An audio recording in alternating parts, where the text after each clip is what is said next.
আগামীকাল আবারও সারা দেশে ছাত্র জনতার বিক্ষোভ কর্মসূচি এবং প্রতিবাদ সমাবেশ ঘোষণা করা হয়েছে। বৈষম্য বিরোধী ছাত্র আন্দোলনের সমন্বয়ক আব্দুল কাদের এই ঘোষণা দেন।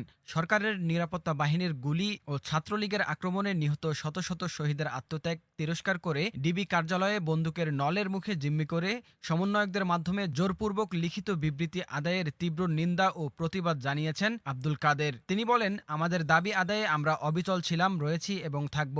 তিনি দেশবাসী ও ছাত্র সমাজকে উদ্দেশ্য করে বলেন, বিগত কয়েকদিন যাবৎ গণহত্যা, গণগ্রেফতারের পর সরকার এখন নতুন নাটকের সৃষ্টি করেছে। বৈষম্য বিরোধী ছাত্র আন্দোলনের সমন্বয়কদের তুলে নিয়ে ডিবি কার্যালয়ে জিম্মি করে অস্ত্রের মুখে লিখিত বিবৃতি দিয়ে ছাত্র সমাজের দাবি সমূহের প্রতি সরকার চরম ধৃষ্টতা প্রদর্শন করেছে।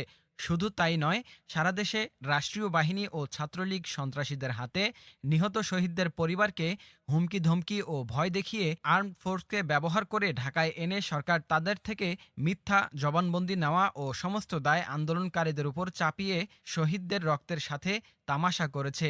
আমরা দ্ব্যর্থহীন ভাষায় বলতে চাই, জীবনের শেষ নিঃশ্বাস পর্যন্ত ছাত্র সমাজ শহীদের রক্তের সাথে বেইমানি করতে পারে না। তিনি আরও বলেন, আপনারা জানেন, দেশে কোটা সংস্কার আন্দোলনকে কেন্দ্র করে সরকার সাধারণ শিক্ষার্থীদের উপর নির্যাতনের স্ট্রিম রোলার চালিয়ে যাচ্ছে।